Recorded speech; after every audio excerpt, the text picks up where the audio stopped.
Yes, hello student, good morning everyone, how are you all. आप सभी कैसे हो? सभी को नमस्कार।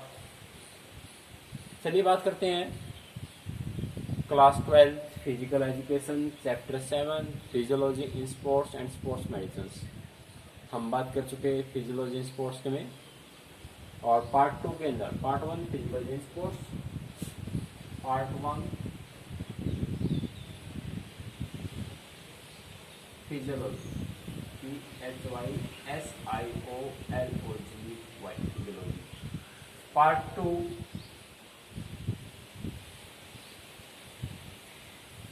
Sports medicine, part 2 sports medicine.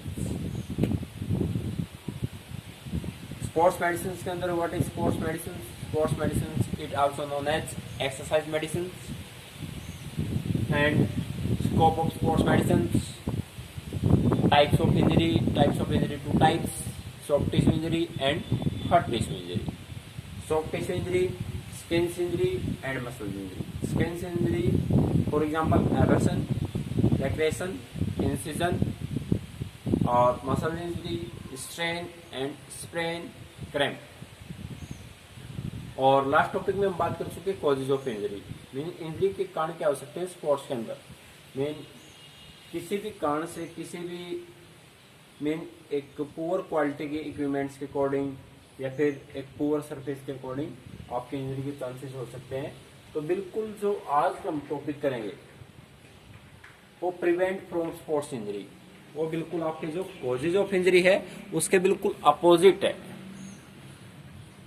Prevent, बचाव कैसे किया जा सकते हैं इंजरी से, लेकिन उसके कारण क्या थे इंजरी के। तो इसलिए हम किसी भी एक्टिविटीज को करने से पहले एक प्रकार की प्री प्लानिंग कर सकते हैं हम, वो भी आपका एक सेफ्टी मेजर के अंदर काम करता है। और जो कॉजेज ऑफ इंजरी है उसके अंदर किसी प्रकार की अगर प्लानिंग नहीं की जाती तो इंजरी के चांसेस ज़्यादा होते हैं। या फिर एक साइकोलॉजिकल भी आपको बेनिफिट देती है, मीन कम से कम इंजरी के चांसेस है। फॉर एग्जाम्पल जैसे अगर आपका स्ट्रेस ज़्यादा है, टेंशन ज़्यादा है, तो भी एक इंजरी का कारण बन सकती है। तो first point, prevent for sports injury in games and sports.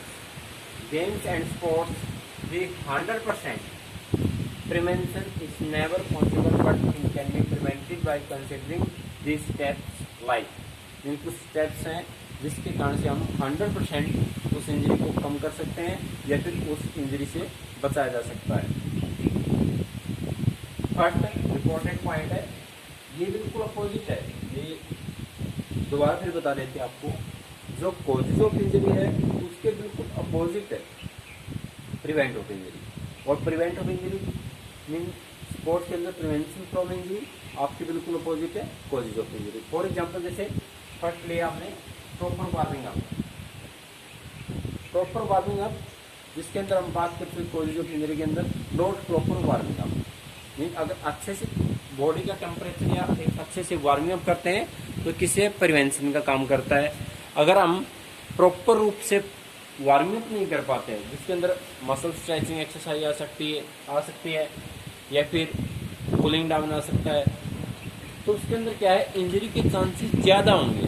Okay, तो फर्स्ट पॉइंट है प्रॉपर वार्मिंग अप। आपको इस चीज़ का पता हो वार्मिंग अप क्या चीज़ है।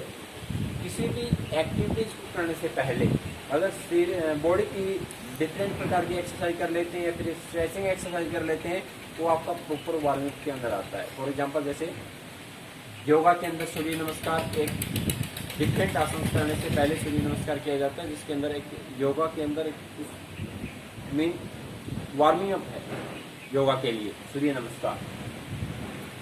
Proper warming up is must be for player before participating in physical activities. किसी भी जो फिजिकल एक्टिविटीज है उसमें पार्टिसिपेट करने से पहले प्रॉपर रूप से वार्मिंग अप किया जाता है और tone muscles prepare player psychological for the coming activities. और साथ में क्या है जो टोन मसल्स है, मसल्स का कोऑर्डिनेशन है, एक गुड कोऑर्डिनेशन बन जाता है मसल्स और बोन का, और साथ में साइकोलॉजिकल बेनिफिट होता है या फिर कॉन्फिडेंस लेवल इंक्रीज होता है। अगर पूर्ण रूप से हम अच्छे से वार्मिंग कर लेते हैं बॉडी का तो उसमें क्या है, अपने आप में कॉन्फिडेंस उत्पन्न होता है। मीन्स किसी भी एक्टिविटी को हम आसानी से उसको कंप्लीट कर सकते हैं, और जहाँ पर प्लेयर की परफॉर्मेंस भी इंक्रीज होती है। अच्छे वार्मिंग अप से क्या है, फ्लेक्सिबिलिटी इंक्रीज होती है और पूर्ण रूप से प्लेयर की परफॉर्मेंस इंक्रीज में हेल्प मिलती है। Okay, second point, medical checkup. Medical checkup before activities. Players should be properly medical checked up before physical activities related previous injury, disease, physical fitness level, etc. अगर किसी भी activities को करने से पहले अगर मेडिकल चेकअप करवा लेते हैं तो उस इंजरी से बचा जा सकता है। फॉर एग्जांपल किसी प्रकार की पहले हमारी इंजरी हुई हो तो फिर दोबारा से अगर चेकअप करवा लेते हैं तो उसका इंजरी का पता लग जाता है कितने परसेंट वो रिकवर है और कितने परसेंट उसके अंदर रिकवरी हुई है, और कितना जो इंजर्ड पार्ट है उसको कितना यूज कर सकते हैं हम उस गेम्स के दौरान या फिर उस एक्टिविटीज के दौरान। तो मेडिकल चेकअप इम्पोर्टेंट है। या हम किसी भी गेम्स के अंदर पार्टिसिपेट करते हैं तो उसके साइड में कॉलम होता है मेडिकल सिग्नेचर। मीन अगर आप मेडिकल फिट हो तभी उस गेम्स के अंदर या उस एक्टिविटीज के अंदर आप पार्टिसिपेट कर सकते हो। जैसे किसी प्रकार का बीपी इंक्रीज होता है आपका, तो बीपी इंक्रीज होता है या फिर किसी प्रकार की इंजरी है तो उसके अंदर पार्टिसिपेट नहीं कर सकते, क्योंकि ड्यूरिंग गेम एक्टिविटीज या ड्यूरिंग एक्टिविटीज अगर आपका बीपी हाई हो जाता है तो उसके अंदर क्या है, इंजरी के चांसेस ज्यादा हो जाते हैं। प्रॉपर कंसंट्रेशन वही same as it is point आपका। कॉजेज क्या रहेगा, पुअर कंसंट्रेशन, और प्रिवेंशन क्या रहेगा, proper concentration. Play should be play with full alertness. Full alertness mean किसी भी एक्टिविटीज को करते हैं तो उसके अंदर कंसंट्रेशन आपका अच्छा हो। फॉर एग्जांपल अगर आप किसी लेक्चर को अगर आप देखते हो तो उसके ऊपर कंसंट्रेशन अच्छे हो तभी आप उसको अच्छे से समझ सकते हो। तो आप कोई भी लेक्चर देखें उसको कंप्लीट देखें और साथ में उसका कंसंट्रेशन प्रॉपर रूप से कंसंट्रेशन हो and proper concentration over the activities. और जो आपकी एक्टिविटीज करते हो उसके ऊपर पूर्ण रूप से ध्यान को केंद्रित करें तभी हम उस एक्टिविटीज को अच्छे से कर सकते हैं और डिसीज को या फिर इंजरी को कंट्रोल कर सकते हैं। Next point, check equipments. चलिए पानी पी लेते हैं। वाटर करने के अंदर इम्पोर्टेंट है, बहुत ही ज़रूरी है, जो बॉडी का टेम्परेचर को नॉर्मल रखने के लिए और डिसीज को कंट्रोल करने के लिए और अपनी सेफ्टी के लिए। मैक्सिमम वाटर पियो। मीन जब तक गर्मी का सेशन है फॉर 2 मंथ तक कंटिन्यू मैक्सिमम वाटर पियो। किसी प्रकार का डिसएडवांटेज नहीं है वाटर का, तो पानी पीते रहे।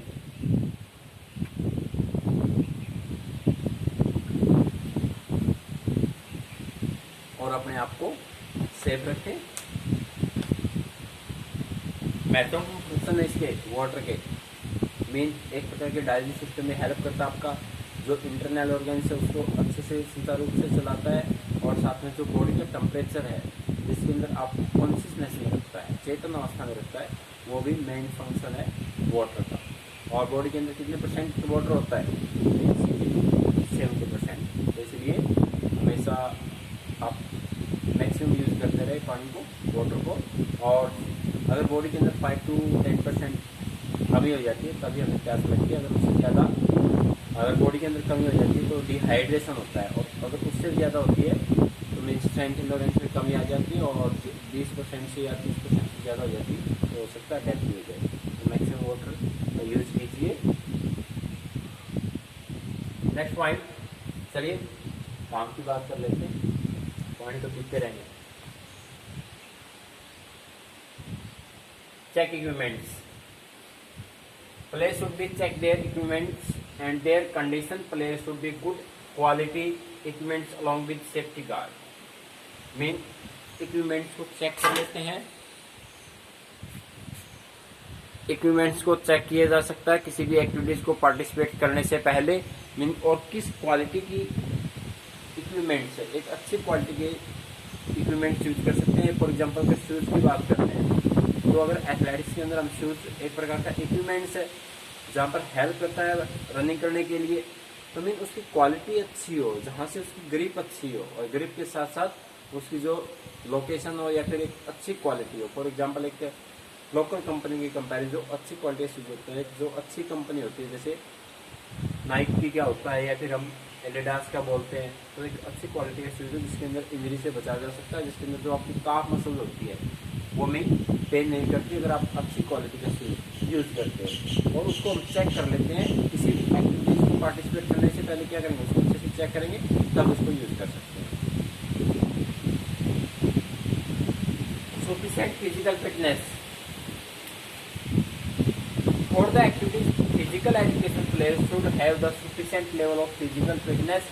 Thus, players should be have developed through the regular conditioning. Yes, physical fitness important part है। अगर आपकी फिजिकल फिटनेस अच्छी है, components of physical fitness, body के अंदर स्ट्रेंथ अच्छी है, फ्लेक्सिबिलिटी अच्छी है, स्पीड अच्छी है, तभी उस एक्टिविटीज को हम आसानी से कंप्लीट कर सकते हैं। अगर फॉर एग्जांपल अगर किसी भी ड्यूरिंग गेम एक्टिविटीज या ड्यूरिंग गेम टाइम अगर अचानक आप किसी भी बॉडी पार्ट की अचानक स्ट्रेंथ लगाती है या एक्सप्लोजिव स्ट्रेंथ लगती है, अगर बॉडी के अंदर प्रॉपर रूप से वार्मिंग अप नहीं है या फिर फ्लेक्सिबिलिटी की कमी है, तो इंजरी के चांसेस ज़्यादा होंगे। फिजिकल फिटनेस शायद आज मेरी आवाज़ कम सुनाई देगी आपको, और जो एयर की आवाज़ है, एयर वॉइस है, वो थोड़ी सी ज़्यादा आज कुछ इन्वायरमेंट चेंज है। चलो फिर भी कंसल्टेशन कीजिए आप, उसके लिए आप भी कुछ नहीं कर सकते और मैं भी कुछ नहीं कर सकता। Proper safe environment, proper safe environment, safe environment prevent accident where unsafe environment में भी कॉजेज ऑफ इंजरी। अगर सेफ इन्वायरमेंट की बात करते हैं तो आपके जो स्टेडियम्स हैं, पार्क्स हैं, वो आपकी सेफ इन्वायरमेंट है। उसी के कंपैरिजन अगर आप रोड के ऊपर रनिंग करते हो, रोड के ऊपर रनिंग करोगे तो इंजरी के भी चांसेस ज़्यादा होंगे, हो सकता है एक्सीडेंट के चांसेस ज़्यादा देखने को मिलेंगे आपको, और जो आपकी मसल्स है स्ट्रेन इंजरी के चांसेस ज़्यादा होते हैं, क्योंकि अगर आप कंटिन्यू हार्ड सरफेस पे रनिंग करते हो तो जो मसल्स आपकी उसके अंदर टाइटनेस आ जाता है। और उसी के कंपैरिजन अगर आप जो सिंथेटिक ट्रैक की बात करते हैं साइंस के अंदर, sports authority of India SAI, sports authority of India, ऐसे साइंस के अंदर SAI अगर टाइप्स ऑफ ट्रैक की बात करते हैं अकॉर्डिंग टू सरफेस 4 टाइप्स और according to distance 2 types, 200 metre और 400 मीटर। जो SAI है, स्पोर्ट्स अथॉरिटी ऑफ इंडिया, वहाँ पर सिंथेटिक के ट्रैक यूज होते हैं या सिंथेटिक ट्रैक बनाए जाते हैं जो रबड़ के ट्रैक होते हैं, उसमें इंजरी कम से कम होती है। और साथ में एक जो NIS कोचेज होते हैं वो ट्रेनिंग देते हैं उधर, तो उसके अंदर में एक अच्छी ट्रेनिंग भी ले सकते हैं और साथ में इंजरी से भी बचाया जा सकता है अपने आप को। तो प्रॉपर सेफ इन्वायरमेंट एक रोड के बजाय अगर आप स्टेडियम में रनिंग करते हो तो एक पूर्ण रूप से सेफ इन्वायरमेंट है, में एक शुद्ध ऑक्सीजन मिलेगी, किसी प्रकार का पॉल्यूशन नहीं है, और साथ में जो आपका सरफेस है वो सरफेस भी एक रोड की कंपैरिजन आपको बेटर मिलेगा। Good coaching skills, good coaching skills help to improve sports performance more और प्रिवेंट प्लेयर फ्रॉम इंजरी। जो गुड कोचिंग स्किल्स है, आपकी जो स्किल्स है, किस प्रकार से उस एक्टिविटीज को करते हो आप, तो उसके अंदर भी महत्वपूर्ण रोल अदा करते हैं आपकी good coaching skills. For example जैसे लॉन्ग जंप के अंदर करते हैं, मीन एक सिंपल लॉन्ग जंप करते हैं और उसके अंदर एक साइकिलिंग स्टाइल के अकॉर्डिंग आप उस स्किल्स को यूज कर सकते हो, या फिर हैंग स्टाइल है, स्टिक स्टाइल है,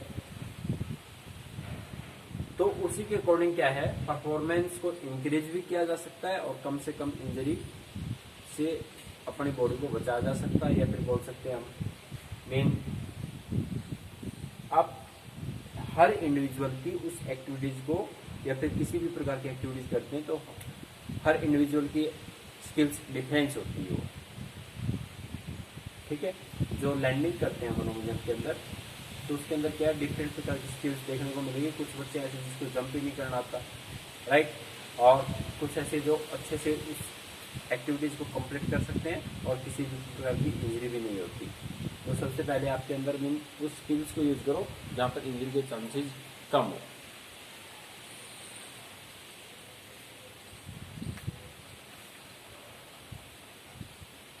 Proper training principle, players should be follow the principle. Proper training principle, player should follow the training principle in progressive manner. जो ट्रेनिंग के प्रिंसिपल्स हैं उसको फॉलो करते हैं हम। मीन इसका सिद्धांत क्या हुआ, फॉर एग्जांपल जैसे मीन किसी भी एक्टिविटीज को करने से पहले पूर्ण रूप से आपको वार्मिंग अप की जरूरत है। तो एक गेम्स का प्रिंसिपल है या स्पोर्ट्स का प्रिंसिपल है, आपको किसी भी एक्टिविटीज करने से पहले मीन आपका वार्मिंग अप इम्पोर्टेंट पार्ट है। विदाउट वार्मिंग अप की इंजरी के चांसेस ज्यादा होते हैं। जो जितने भी प्रिंसिपल है स्पोर्ट्स के अंदर उसको हम फॉलो करेंगे, या फिर हम सेफ्टी गार्ड यूज कर सकते हैं हॉकी के अंदर, और जो मेजरमेंट होती है या फिर एक दूसरे को पुश नहीं कर सकते, ये सब क्या प्रिंसिपल्स हैं। तो उस प्रिंसिपल को फॉलो कर सकते हैं और अपने आप को बचाया जा सकता है। Good posture, good posture mean body position, आपकी जो बॉडी की पोजीशन कैसी है वो भी एक अच्छे से इम्पोर्टेंट रोल अदा करती है और इंजरी से बचाया जा सकता है। Player should be take the balance diet according to activities need moreover the they should be maintain of good posture. Yes mean player should be take balance diet according to activities. Yes mean जिस प्रकार की आप activities करते हो उसी के according आप balance diet use कर सकते हो। फॉर एग्जाम्पल अगर स्पोर्ट्स की बात करते हैं तो heavy sports and moderate sports दोनों में डिफरेंसेज है। जो मॉडरेट स्पोर्ट्स है उसके अंदर आपका बैडमिंटन और lawn tennis, badminton, kho kho, और उसी के कंपैरिजन हैवी स्पोर्ट्स की बात करते हैं तो आपकी long running, swimming, basketball, football, handball. तो आपका जो मॉडरेट स्पोर्ट्स है उसके कंपैरिजन जो हैवी स्पोर्ट्स है या लॉन्ग ड्यूरेशन एक्सरसाइज है, लॉन्ग रनिंग है, उसको मीन ज़्यादा कैलोरी की आवश्यकता होती है। मॉडरेट प्लेयर को कम कैलोरी की आवश्यकता होती है और जो हैवी स्पोर्ट्स है उसको कैलोरी की ज़्यादा आवश्यकता होती है, और जो कॉमन पर्सन है उसको और भी कम कैलोरी की आवश्यकता होती है। अगर पर डे की बात करते हैं तो आपका जो कॉमन पर्सन है उसको पर डे कैलोरी की आवश्यकता होती है 2400 कैलोरी पर डे। ये आपका कॉमन पर्सन है ठीक। लेकिन जो मॉडरेट स्पोर्ट्स है, मॉडरेट स्पोर्ट्स, तो इसको कैलोरी की आवश्यकता होती है 3000 से 3200। लेकिन जो हैवी स्पोर्ट्स की बात करते हैं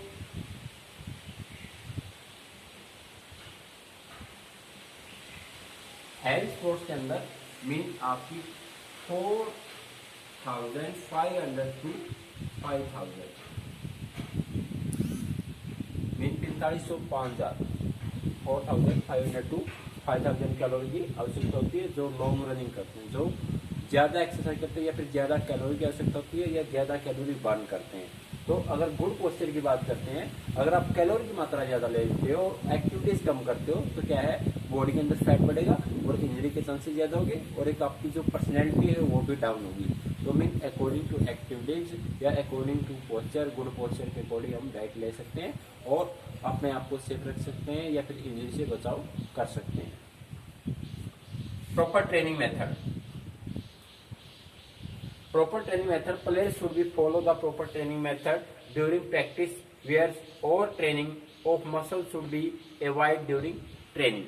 yes मीन एक प्रकार की पूर्ण रूप से प्रॉपर ट्रेनिंग ली जाती है। जो NIS कोचेज होते हैं, अगर हम एक पूर्ण रूप अच्छे से ट्रेनिंग की सिस्टमेटिक ट्रेनिंग की बात करते हैं, जो NIS कोचेज होते हैं, नेशनल इंस्टीट्यूशन ऑफ स्पोर्ट्स, जिसके पास NIS डिप्लोमा हो, तो वो एक प्रकार की सिस्टमेटिक ट्रेनिंग देते हैं। सिस्टमेटिक ट्रेनिंग की बात करते हैं मीन वीकली के अकॉर्डिंग ट्रेनिंग दी जाती है, जिसके अंदर मीन वन डे आपकी लोअर बॉडी पार्ट की एक्सरसाइज करवाई जाती है, वन डे आपकी अपर बॉडी पार्ट की एक्सरसाइज कराई जाती है और वन डे आपकी लॉन्ग रनिंग करवाई जाती है और नेक्स्ट डे आपकी डिफरेंट प्रकार की एक्टिविटीज करवाई जाती है, जिसके अंदर क्या है मीन कंप्लीट बॉडी के अंदर स्ट्रेंथ एंडोरेंस डेवलप किया जा सकता है और साथ में एक इंजरी से भी बचाव किया जा सकता है। कंटिन्यू आप हार्ड सरफेस पे रनिंग नहीं कर सकते अगर आप सिस्टमेटिक ट्रेनिंग की बात करते हैं और उसी के अकॉर्डिंग उस सिस्टमेटिक ट्रेनिंग के अंदर इंक्लूड होता है आपका वार्मिंग अप और साथ में कूलिंग डाउन। अगर किसी भी एक्टिविटीज को करने से पहले पूर्ण रूप से वार्मिंग अप किया जाए और बाद में स्ट्रेचिंग एक्सरसाइज के द्वारा कूलिंग डाउन किया जाए तो मैक्सिमम इंजरी को मीन फिनिश तो नहीं कर सकते, कम किया जा सकता है। तो एक सिस्टमेटिक ट्रेनिंग दी जाती है। अगर आप सिस्टमेटिक ट्रेनिंग नहीं देते या फिर नहीं करते तो क्या उसमें इंजरी के चांसेस ज़्यादा होते हैं। फॉर एग्जांपल अगर वन डे आप ओवर ट्रेनिंग कर लेते हैं, ज़्यादा लोड ले लेते हैं, तो इसमें इंजरी के चांसेस आपको देखने को मिलेंगे और मसल भी है जिसके अंदर आपका मसल में पेन हो सकता है और हो सकता है आपका स्ट्रेन या muscle injury. Controlling aggressive oil sense players should be controlled there, the aggressive moreover the games should be prevent and check। Mean एक आपका साथ में फिजिकल फिटनेस के साथ साथ या फिर फिजिकल प्रिवेंटिंग के साथ साथ आप साइकोलॉजिकल पे अगर ध्यान को केंद्रित करते हो, कंसंट्रेशन करते हो, तब फिर बचाव किया जा सकता है। जो अग्रेसिव बिहेवियर है, अगर किसी भी प्लेयर का अगर एग्रेसिव बिहेवियर है तो उसमें इंजरी के चांसेस ज़्यादा होगा या फिर झगड़े के चांसेस ज़्यादा होंगे। उसी के कंपैरिजन अगर हम अपने ड्यूरिंग गेम पीरियड या फिर ड्यूरिंग कॉम्पिटिशन पीरियड या ड्यूरिंग एक्टिविटीज टाइम अगर हम उस एग्रेसिव बिहेवियर को कंट्रोल कर लेते हैं तो मीन उस झगड़े का निपटारा किया जा सकता है और अपने आप को सेफ रखा जा सकता है। तो मीन किसी भी स्पोर्ट्स की एक्टिविटीज में इंक्लूड होने से पहले फर्स्ट आपका जो कंपोनेंट है कंट्रोल बिहेवियर, अपने आप को कंट्रोल कीजिए। और सबसे ज़्यादा मीन कंट्रोल करने की एबिलिटी जो होती है वो स्पोर्ट्स पर्सन के अंदर होती है। कितने भी मैचेज हारे फिर वो अपने आप के अंदर सहन करने की क्षमता ज़्यादा होती है, इंडोरेंस पावर ज़्यादा देखने को मिलेगी। एक कॉमन पर्सन के कंपैरिजन जो आपका स्पोर्ट्स पर्सन है उसके अंदर एबिलिटी ज़्यादा देखने को मिलती है। एक्टिविटीज अंडर एक्सपर्ट, जो एक्टिविटीज करते हो आप अंडर एक्सपर्ट, किसी भी एक्टिविटीज को या फिर किसी भी गेम्स को अगर आप अच्छे लेवल की कैरी करते हो, नेशनल लेवल की कैरी करते हो, तो जो एक्सपर्ट कोचेज है, जो NIS कोचेज है उसके नीचे कर सकते हैं, क्योंकि उसके अंदर मैंने पूर्ण रूप से नॉलेज होती है पर हर इंडिविजुअल गेम या फिर एक सिंगल गेम। जो NIS होती है वो आपका 1 ईयर 6 मंथ का डिप्लोमा होता है जिसके अंदर उसकी पूर्ण रूप से नॉलेज होती है। जो NIS कोचेज होते हैं, फॉर एग्जांपल कबड्डी का अगर कोई कोच है तो कबड्डी की उसको कंप्लीट नॉलेज मिलेगी। तो उसी के अंदर हम एक्सपर्ट के अंदर एक्टिविटीज़ को कर सकते हैं। अगर हम पर्सनली कर सकते हैं तो किसी भी एक्टिविटीज़ को रॉन्ग करते हैं, रॉन्ग करने से क्या परफॉर्मेंस भी इंक्रीज नहीं होगी और साथ में इंजरी के चांसेस भी ज़्यादा होंगे। तो हमेशा हमें जो कोचेज है उसके अंडर में ट्रेनिंग लेनी चाहिए और उसके जो रूल रेगुलेशन है उसको फॉलो करना चाहिए और उसी के अकॉर्डिंग हम डाइट ले सकते हैं और इसी प्रकार से हम इंजरी से बच सकते हैं। Last point, knowledge of health education and first aid. Yes, अगर स्पोर्ट्स के अंदर किसी प्रकार की इंजरी होती रहती है, मीन इंजरी को स्पोर्ट्स के अंदर खत्म नहीं किया जा सकता, कहीं ना कहीं इंजरी देखने को मिलती है। अगर फिर भी इंजरी के चांसेस होते हैं तो उसकी आपको फर्स्ट एड या हेल्थ एजुकेशन के बारे में पता हो। फॉर एग्जांपल जैसे वार्मिंग अप के बारे में पता हो आपको, किसी भी एक्टिविटीज करने से पहले पूर्ण शरीर का गर्माना जरूरी है या फिर वार्मिंग अप जरूरी है। अगर हम अच्छे से वार्मिंग कर लेते हैं तो बॉडी के अंदर फ्लेक्सिबिलिटी इंक्रीज होती है और फ्लेक्सिबिलिटी इंक्रीज होगी तो इंजरी के चांसेस कम होंगे। उसके बारे में हमें अच्छे से नॉलेज होगा वार्मिंग अप के बारे में और उसी के अकॉर्डिंग जो फर्स्ट एड है, अगर किसी कोई प्लेयर इंजर्ड हो जाता है तो फर्स्ट एड, अभी उस फर्स्ट एड के बारे में नॉलेज हो और किस प्रकार की इंजरी है उसी के अकॉर्डिंग हम फर्स्ट एड दे सकते हैं। फॉर एग्जांपल अगर जैसे किसी ड्यूरिंग एक्टिविटीज टाइम अगर प्लेयर इंजर्ड हो जाता है और आपकी जो एक्सटर्नल ब्लीडिंग ज़्यादा है उस प्लेयर के अंदर, तो हम सबसे पहले क्या है ब्लीडिंग को रोकने का काम करेंगे। जो एक्सटर्नल ब्लीडिंग है उसको रोकने का काम करेंगे और उसके बाद एक जो सेफ जगह है उसके ऊपर लेके जाएंगे और साथ में उसको एक मेडिकल ट्रीटमेंट करवा सकते हैं और उसको सेव कर सकते हैं, उसको सेफ रख सकते हैं या उस इंजरी से बचाव किया जा सकता है। तो ये आपके बिल्कुल अपोजिट है। जो कॉजेज ऑफ इंजरी है वो इसके अंदर क्या है, पुअर कंसंट्रेशन, पुअर सरफेस और पुअर फिजिकल फिटनेस, और उसी के अकॉर्डिंग अगर हम प्रिवेंटिव या बचाव कर सकते हैं तो उसके अंदर क्या है, एक गुड कोऑर्डिनेशन मसल्स का गुड कोऑर्डिनेशन और साथ में good concentration, good physical fitness और प्रॉपर वार्मिंग अप, ये आपकी क्या है मीन प्रिवेंटिंग स्पोर्ट्स इंजरी, या फिर बोल सकते हैं आप प्रिवेंटिंग फ्रॉम स्पोर्ट्स इंजरी। चलिए स्पोर्ट्स मेडिसिन के अंदर हम बात कर चुके। Scope of sports medicine, what is sports medicine, types of injury, 2 types, soft tissue, hard tissue और स्किन इंजरी, मसल इंजरी। हम आगे बात करेंगे इसी के अंदर मीन इंजरी के बारे में। जो एक स्किन इंजरी है, जैसे फॉर एग्जांपल अबर्सन है, तो एक सिंगल इंजरी के बारे में बात करेंगे। तो उससे मैनेजमेंट कैसे किए जा सकते हैं, बचाव कैसे किए जा सकते हैं और कोजेज क्या हो सकते हैं। उसी के अकॉर्डिंग आपका फ्रैक्चर है, डिफरेंट फ्रैक्चर के बारे में बात करेंगे। तो आप बने रहिए वीडियो के साथ लगातार और कंटिन्यू अपना होमवर्क कंप्लीट कीजिए। और 12D सेक्शन के अंदर भी अच्छे बच्चे जो कंटिन्यू होमवर्क को सेंड करें, इसी प्रकार से आप सेंड करते रहिए और घर पे रहे, सुरक्षित रहे। और गर्मी का सेशन है तो मैक्सिमम वाटर यूज कीजिए, जिससे काफ़ी डिसीज को कंट्रोल कर सकते हैं या फिर हम अपने आप को गर्मी से बचाया जा सकता है। फिर भी अगर किसी तरह की प्रॉब्लम आती है डायरेक्ट कॉन्टैक्ट कर सकते हैं। और साथ में मीन 10 से 15 मिनट कंटिन्यू योगा एक्टिविटीज़ कीजिए, ताकि बॉडी के अंदर जो इम्यून सिस्टम है उसको स्ट्रॉन्ग बनाया जाए और डिसीज़ को कंट्रोल करने का काम करता है आपका जो इम्यून सिस्टम है। Okay, thank you, have a nice day. घर पे रहें, सुरक्षित रहें।